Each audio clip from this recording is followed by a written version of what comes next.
The Miami Grand Prix is on this weekend, guys, and I've made this compilation video here to go over everything that you need to know. The one-stop shop is back here on the channel, guys, going over the fast facts, the previous winners of the event, who is going to be the highlight drivers, the spotlight drivers, the drivers that we are looking out for this weekend. And I've also put the sprint format explain video into this one too at the end, because this is another sprint weekend. So if you're unfamiliar with how sprint weekends work in Formula One, what are the differences and what to look out for, that is also in this video, guys. So yeah, let's dive in, guys. Everything you need to know ahead of the 2025 Miami Grand Prix. It's race week, guys. The 2025 Miami Grand Prix is on this weekend. So let's have a look at the 5 drivers I am paying special attention to around this weekend's race in South Florida. So who else am I going to start with other than Lando Norris? Norris desperately needs a win this weekend. He has relinquished his lead in the World Championship, now sitting behind Oscar Piastri. Piastri has won 3 of the opening 5 rounds of the season. He's run the last 2 races. If Piastri wins again this weekend in Miami, that would really dent Lando Norris's confidence. But a crumb of comfort, a bit of solidarity for him, is the fact that he won this race last year in 2024, his first ever Grand Prix victory. Everybody was saying coming into that one that Lando Norris, is he able to win a Grand Prix? Is he good enough to win an F1 race? We now know he is, but now the question is he good enough to win a World Championship? And I think even at this early stage of the season, he desperately needs to get a victory. Maybe not in the sprint race. He can probably be a little bit behind in that one. That's not the biggest one at the end of the day, but the big kahuna, the race on Sunday, he has to be at least challenging Oscar Piastri. He has to get a good qualifying together, has to get a good race together, because if he doesn't, he's in big trouble for sure in the championship, in my opinion. But let's talk about Max Verstappen next. I mean, he's won 2 of the 3 Miami Grand Prix that have been run so far in Formula One. He probably would have won last year as well if it wasn't for the safety car that relatively handed Lando Norris that victory. Of course, Norris did a good job to win that race, but relatively, of course, if it wasn't for that, I think Max Verstappen probably would have won the Grand Prix. He won the sprint race as well last year, and I think he's a threat, really, especially in the sprint race, because of course he got pole position at Saudi Arabia. It was hot there, albeit at night. Of course, it's going to be hot in Miami. Of course, when is it never not hot in Miami? It always is in that part of the world. Florida is absolutely sweltering for you guys who've never been there before. But yeah, I think he's very much a threat for the victory. I think he really has a chance this weekend, does Max Verstappen. But it's all about how that car performs. And in general, I think this is a track that would probably suit Max Verstappen. It's a street circuit. Technically, it's not that quick. I mean, it's quick, but it's not super quick. So I think it will probably suit his car, but we'll see what happens this weekend. Let's talk about George Russell as well, because he is in that championship battle, in my opinion. I think it's unlikely he'll be able to see it through, of course, but I think it's definitely possible at the end of the day. You know, he is being very consistent. He's been in the top 5 in every single race so far this season. He's keeping touch with that group. He's a long way ahead of Charles Leclerc in 5th place overall in the standings. We'll talk about him very shortly. But yeah, Russell, this has been a good track for him over the years. I don't think he's ever had a podium here, but I seem to remember 2022, he started really far down the grid, had a poor qualifying, but then got all the way up to beat his teammate Lewis Hamilton by the end of the race. So he is pretty quick round here. He is in a very rich vein of form, and apparently he's also going to sign an extension with Mercedes-AMG soon as well. So his confidence will be no doubt very high heading into this one. But I gave him a little preview there. Let's talk about Charles Leclerc. Now, Charles Leclerc picked up Ferrari's first Grand Prix podium of the season. I am not counting Hamilton's sprint victory in China in that. But at the end of the day, yeah, incredible stuff by him to get that first podium for Ferrari this season. That's kind of a damning indictment of how poor they have been so far on the season as a whole. But yeah, this is a good track from over the years. Of course, he crashed in qualifying a long time ago. I think 2023, he ended up crashing out of qualifying, which wasn't great, obviously, but he's had a couple podiums here. He's never tasted victory here. I don't think he will taste victory here this weekend either, but he's definitely in with a chance of getting a podium, I reckon.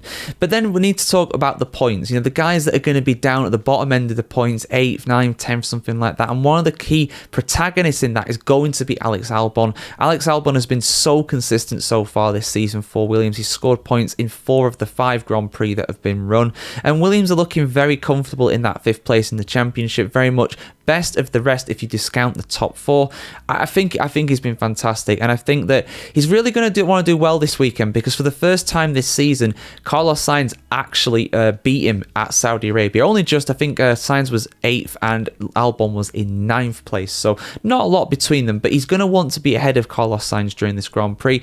Williams have not scored a point at this race since 2022, so in both of the previous editions they didn't score any points, and yeah, they've got 2 opportunities in the sprint and the Grand Prix, of course, this being the second sprint weekend of the season, but we'll see how they all get on. But yeah, guys, there we go. Those are the 5 drivers that I'm paying special attention to for the 2025 Miami Grand Prix. Who are you backing for the victory this weekend? Personally, I'll be honest, I think it's going to be Oscar Piastri, but I think Lando Norris is going to be up there challenging him, and don't rule out a wild Max Verstappen, very much putting the cat amongst those papaya pigeons. It's race week, guys, and it's the Miami Grand Prix on this weekend. So ahead of the event, I'm going to look at the 5 most incredible, unforgettable moments from this race in Formula 1 so far. Let's not delay, guys. Let's get into it. So there's only been 3 Miami Grand Prix so far in Formula 1, but there's been some pretty eventful milestones during these events, and all 5 of these are going to take place in 2023 and 2024. The opening event in 2022 was not the most eventful, I must be honest, but 2023 I think did make up for that, because there were definitely some standout moments and some incredible performances, some big surprises too. The first of these being Charles Leclerc crashing out in qualifying and causing a whole heap of things to happen at that point. Now, of course, Leclerc is kind of known as potentially the best qualifier in Formula 1. He has so many pole positions to his name, especially when you compare it to his overall race victories, but he made an uncharacteristic mistake in 2023, bringing out the red flags and ending the session early. Now, the second moment is something that happened as a knock-on effect of that, and that is Max Verstappen's charge from the 5th row of the grid to victory. So because Leclerc crashed, Verstappen was unable to set a competitive second time. He qualified down in P9 as a result of that. His teammate Sergio Perez, who at this point was still in contention for the championship. The rounds before this were basically shared between Verstappen and Perez, Red Bull looking like the dominant force that we came to expect during this time. There wasn't a lot between them in the championships. 2 wins to both of their names in the opening 4 rounds, for example, and Perez looked as though he might actually get the championship lead if Verstappen was unable to recover from his lowly starting position. But recover he very much did. He stormed through the field to take the lead with barely half the race gone. He overtook him just after the only pit stop during the race, and Verstappen at that point, you know, that very much crushed Perez's confidence, and from there the 2 diverged massively in terms of their overall performance, and eventually, of course, Perez ended up leaving Red Bull, getting ousted because of his lack of performance. That is the moment where you can trace all of that back to. That was an absolutely crushing defeat for Checo Perez. But let's talk about last year's Grand Prix, because there was plenty to talk about, both good and bad. I'll get the bad out of the way first with the third moment that we want to go through here. Kevin Magnussen and his defending against Sir Lewis Hamilton. I mean, I was raging at this. I couldn't believe what K-Mag was doing there. He very much has a reputation for getting the elbows out and being abrasive. We saw that a few races before that as well in Saudi Arabia, where he basically held up half of the field so that Nico Hülkenberg could actually get a strong points finish for Haas, and he did a similar job here during the sprint race, but yeah, so many penalties, and because of this, eventually he did end up getting a race ban later in the year for another offence that he got, so it did have a knock-on effect there. But during this race, it was an absolute joke. Kevin Magnussen got 3 10-second penalties, 30 seconds of penalties in a sprint race, which is only a third distance of a Grand Prix race. Yeah, very much deserved, ruined Hamilton's race, and then I think Hamilton actually got, Hamilton got a penalty as well later in the Grand Prix for speeding in the pit lane. So the misery was very much compiled there for Hamilton with that one. But yeah, Magnussen's defending is something that we cannot forget, and we will not let K-Mag forget. But to be honest with you, probably doesn't care. But on the good side of things, we did see an incredible drive from Daniel Ricciardo. I want to highlight this because it was absolutely fantastic. Getting 4th place in the sprint, he qualified in P4, he finished in P4. 2024. He held off the likes of Oscar Piastri and Carlos Sainz behind him. Very, very impressive result for the Aussie, who had overall a very bad year. Of course, he didn't finish the year. He was ousted in favour of Liam Lawson later in the campaign after Singapore. So this was very much a bit of a swan song. One last really great performance by the Honey Badger on his comeback in Formula One. Unfortunately, it didn't work out for him, but this was very much an incredible moment in the sun for the Australian. But we can't talk about moments in Miami without talking about Lando Norris getting his first Formula One victory. I think it was 110 races into his Grand Prix career. It was definitely over 100 races before he actually managed to win his first race in 2024 at the Miami Autodrome. Now, he was a bit lucky with this. The safety car came out at the right time. But, you know, he was knocking on the door very much when it came to getting that first victory. He had a lot of podiums. I think he may have held the record for the most podiums without a victory before he got his victory. He was up there with Martin Brundle and Nick Heidfeld, of course. Quick Nick being up there as well, you know, two of the greats to never get a Grand Prix victory. But of course, Lando Norris put that right, got his first victory in 2024, got another 4 since then, but boy, does he need to get a 6th overall in Formula One this weekend. He absolutely desperately needs it. But will he get it? We'll see what happens. But yeah, those are the 5 most incredible moments in Formula One in Miami. Let us know your picks in the comments below, guys, and who's going to get the victory this weekend. Norris, Verstappen, Piastri, who is your money on this weekend in Florida? Let us know your thoughts in the comments below. The Miami Grand Prix is on this weekend, guys, and ahead of the event, like I always do, I'm going to go through the drivers who have won this event the most in Formula One, or in this case, at least for Miami, because it's a relative newcomer to the calendar. Go over the drivers who have won in total. Let's go through all of the drivers who have won in Formula One around the Miami International Autodrome. So Max Verstappen is the most successful driver around this track, as you would expect from an event that's been on the calendar every year since 2022. Driven is a grand total of just 3 races to speak about, 3 Grand Prix races anyway, plus 8 sprint races, of course, that was held last year. Max Verstappen, of course, won inaugural event in 2022, and he also backed it up with another victory in 2023. His 3rd and final victory at this circuit to date came in the sprint race, which he won last year from sprint pole position. But the only other person to win around this track, of course, you already know who it is. It was Lando Norris. He picked up his debut win here in 2024, 12 months ago. He'll be hoping to repeat that feat this weekend, of course, as well. And in truth, he probably wouldn't have won the event if it wasn't for that safety car, but he took his advantage when he got it. He got his first of so far 5 Grand Prix victories in Formula One, but boy, does he need another one this weekend. He needs to pick up number 6 very quickly, because this championship does seem to be sliding away from him somewhat. Other drivers to do well here, of course, over the years. I'll just go over guys who have got podiums here just to kind of flesh out this video a little bit more for you guys. So Verstappen did finish in 2nd place in 2024 behind Lando Norris. Charles Leclerc was also on the podium in 3rd place in 2023. Charles Leclerc, of course, completed the podium last year in 3rd place in 2024. In 2023, Sergio Perez made it a 1-2 for Red Bull, finishing behind Max Verstappen in 2nd place. Fernando Alonso also got a podium for Aston Martin, picking up 3rd place in the race in 2023. And in the inaugural event in 2022, it was another podium for Charles Leclerc, who got 2nd place, and it was a double podium for Ferrari actually in this Grand Prix as well. Carlos Sainz finishing in 3rd place. So there we go, guys. Who's going to win this weekend? Is it going to be a 3rd one for Max Verstappen? Is it going to be a 2nd for Lando Norris, or a 1st for Oscar Piastri, or somebody else potentially shaking up the order? Let us know your predictions in the comments below. It's race week, guys. We're heading to the Miami Grand Prix this weekend. So as always here on the channel, here are the fast facts ahead of the 2025 Miami Grand Prix. As many fast facts as I can get through in under 5 minutes. Let's go. This will be the 4th Miami Grand Prix, with the first race appearing on the calendar in 2022. The 5.412 kilometer Miami International Autodrome is the 11th track based in the United States to host a Grand Prix. Las Vegas became the 12th when it debuted on the calendar in 2023. The track in Miami ranks high in terms of top speeds achieved comparative with other circuits, with only Monza, the circuit Hermanos Rodriguez in Mexico, Baku and Las Vegas seeing higher top speeds this season. Miami, together with Baku, are amongst the highest circuits for drag sensitivity. After the first edition of the race in 2022, the track was resurfaced with new aggregate, offering improved grip for the drivers with the aim of increasing overtaking opportunities. The Miami International Autodrome is one of 9 Formula 1 circuits on the 2025 calendar to run in an anti-clockwise direction. Miami hosted the F1 sprint format for the first time in 2024 and will do so again this year in 2025. Miami is the only Grand Prix on the current Formula 1 calendar that Mercedes F1 team have not won a race at. The team in its current guise since 2010 has won at every single circuit except for the Netherlands, but Juan Manuel Fangio did so at the 1955 Dutch Grand Prix for the Silver Arrows.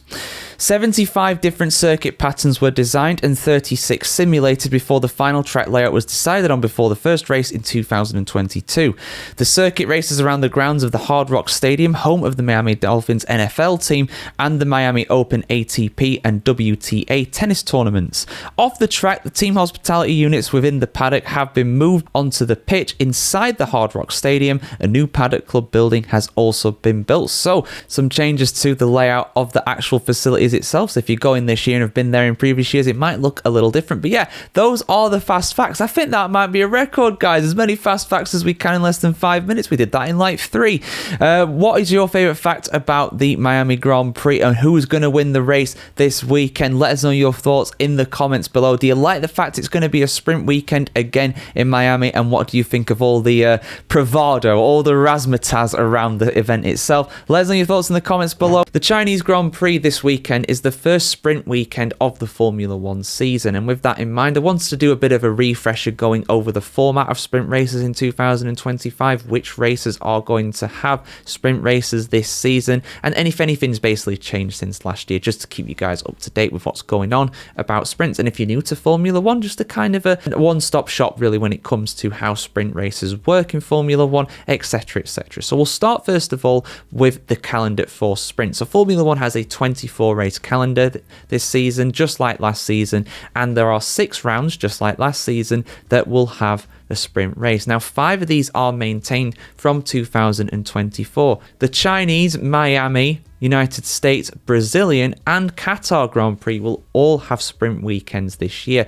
The only change comes in the form of Austria. Austria is no longer on the sprint calendar, but it has been replaced by Belgium. Spa-Francorchamps will have a sprint race again, which it did have in 23 or 22. I can't remember which year it was, but it wasn't that long ago. So it's good to see Spa get a sprint. But how does the sprint format work? Well, it does change the weekend up a little bit. So a regular Formula 1 race weekend has 5 sessions in total, and that is still the same for the sprint, but when these sessions happen and which ones they are does change. So in a standard race weekend like we had in Australia just last weekend, we have free practice 1 and free practice 2 on Friday, we have free practice 3 and qualifying on Saturday, and the Grand Prix is held on Sunday. There are some exceptions to this. Las Vegas Grand Prix is slightly different, and obviously the timings do vary from track to track based on time zone and also the time of day where these are actually held. Some races are held in the day for the most part, but some are held at night and some even at twilight in the case of the Abu Dhabi Grand Prix. But for a sprint weekend, it does change ever so slightly. So free practice 1 on Friday is still the same, but there's no free practice 2 on Friday, nor any free practice 3 on Saturday either. Instead, on what is usually Friday afternoon, the second session of the day is sprint qualifying to decide the grid for the sprint race, which is held on Saturday morning. Then qualifying is still the same for Saturday afternoon, and the Grand Prix race is held on Sunday afternoon. For the most part, again, different timings and stuff does change that around. But how is a sprint actually run? Well, it's not the same distance as a Grand Prix, as the name suggests. It's a lot shorter. It is 1/3 distance. Now, how is this calculated? Well, you take the number of laps that will actually be held for a Grand Prix. So, for example, this weekend in China, it is a 56 lap race. If you divide that by 3, you get 8.6 recurring, 6 all the way down.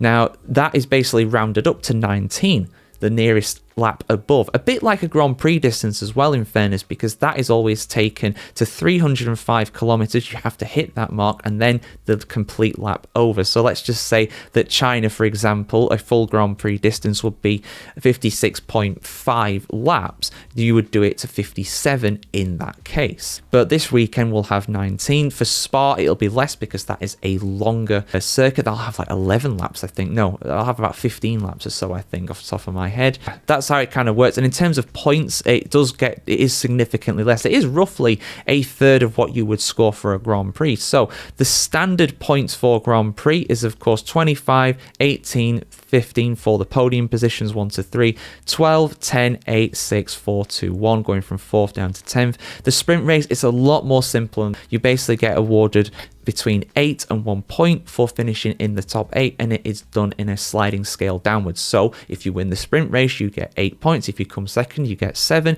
If you come third, you get 6. Fourth, you get 5, etc., etc. So you get 1 point down for 8th position. Something that does change as well for the Grand Prix race, I just want to very quickly highlight, is the fact there is no fastest lap point in the Grand Prix this season for 2025. They have removed that. There was never a point in the sprint race for scoring the fastest lap. So that's how it worked, guys. It has no bearing on the Grand Prix race. You could crash out, you could get first position in the sprint. You still have to qualify and do well for the Grand Prix on Sunday. So there we go, guys. That's kind of a rundown for you. I hope that was a helpful guide for you guys when it comes to the sprint races. Are you looking forward to the sprint this season, and would you change any of the sprints? Would you go for China to be the first one, or would you go somewhere else like Bahrain, or maybe making Miami the first one instead? Let us know your thoughts in the comments below, and of course keep you subscribed to the F1Chronicle.com to see much more content just like this on the world of F1. Have a fantastic day, guys. Have a great weekend, and let's hope for a great sprint and a great Grand Prix race this weekend in Shanghai, China.